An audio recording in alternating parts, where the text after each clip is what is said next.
Hello again. We have Samantha Irwin of the Historic Balch Hotel with us.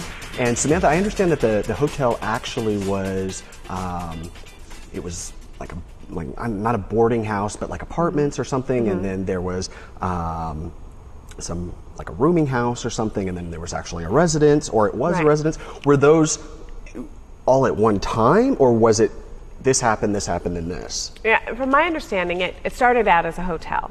And there's a funny story about traveling salesmen I can tell you about later if you want.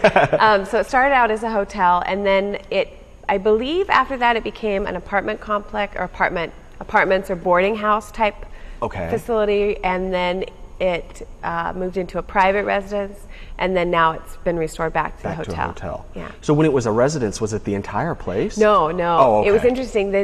From what I know, I think it's the Hill family, and they were antique collectors, and they had, I would have loved to have been able to go through the hotel when they sold it, because I imagine they had a lot of, like a room full of newspapers, historical things like this, and another room this. But they basically lived downstairs in what is now the dining room area. So they had kind of in the back. Mm-hmm, yep. Oh, okay. Yep. They had Pat and Howard, who owned the hotel before us. There's pictures of the front staircase. It had been walled off, and a door to go upstairs to save heat, so it didn't just escape up the stairs. Okay. And they took that off. But they had, the residence, the bedroom, bathroom, little kitchen area.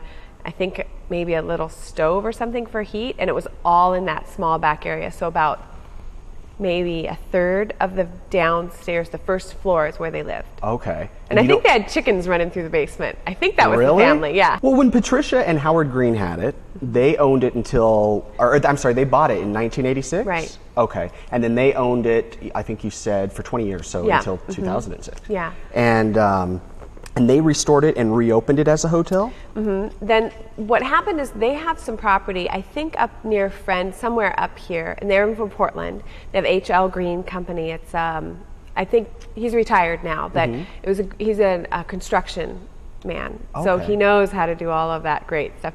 They were the perfect people to have it, I think. So they would go by the hotel, and it was getting overgrown. There was a fence there, and some locals tell me how they were scared to go. They're adults my age, and they would tell me how they were kind of creeped out, and it looked haunted, and they were scared to go up because it was really definitely run down. I think you could see the sky from the third floor. So Howard and Pat would drive by a lot going out to their property, and Pat would say, somebody should buy that place and fix it up. Somebody should really fix that place up.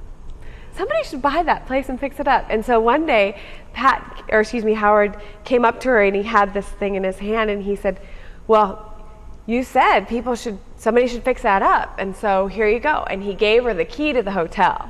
Oh. And there began a 20-year love affair with history, restoration, and I seriously feel like we've picked up their love affair from them. And they repointed the brick. They had scaffolding for a year and a half outside. They put in some private bathrooms where there were none before. They did the electricity, so got rid of the knob and tube, and plumbing. They did so much structurally. They get the credit for saving the structure of that building, getting it on the National Historic Register, saving the transom windows. Okay. They did a lot of work. Sound like the perfect people to buy a hotel from. Oh, yes. They're wonderful. Yeah. Well, let's talk about that. So in 2006, your husband, Jeff, and yourself bought the hotel. Right. Did you guys come from a background of operating a hotel, or is this one of those stories where we had no clue what we were getting into, and if we had known, we never would have done it? Depends on who you ask. Oh, okay.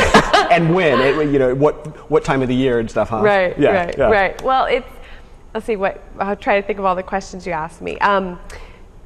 So we started looking. I taught middle school for 13 years, so that's my hotel experience. So I think middle school teaching transfers to pretty much anything. So okay, I loved it. I loved middle school teaching. So we had no prior experience in hotellery, whatever.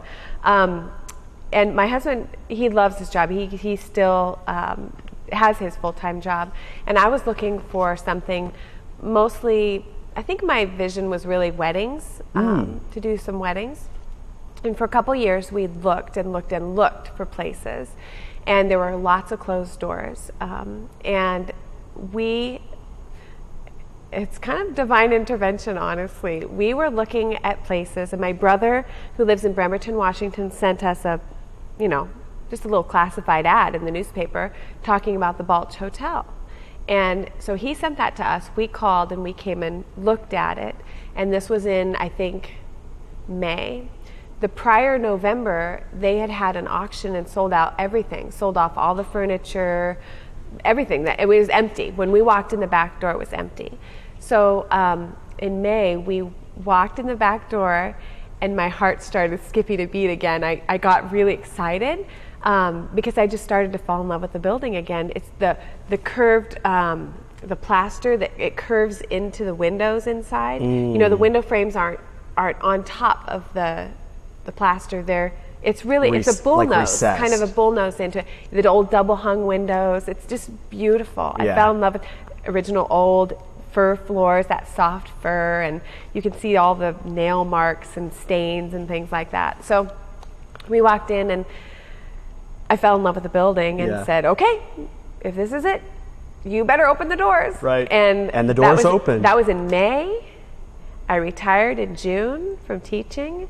We closed in July, had our house rented, and moved out here in August. Really? So it was now, you guys fast. Don't live on the property, though, right? Yes, we do. Oh, you do live on the property? Yeah. Okay. Yeah. And you guys still have no televisions in the rooms or phones. Right.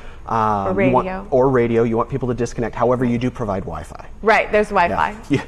You got to have that. You got to have Wi-Fi. It's like air. My husband works for a computer. He's a computer guy. He has to have Wi-Fi. He's got to have Wi-Fi. So, well, good. We'll continue the conversation, learn a little more about the hotel, and then a little bit about you and Jets. So don't go anywhere, you guys. We'll be right back here on Localite.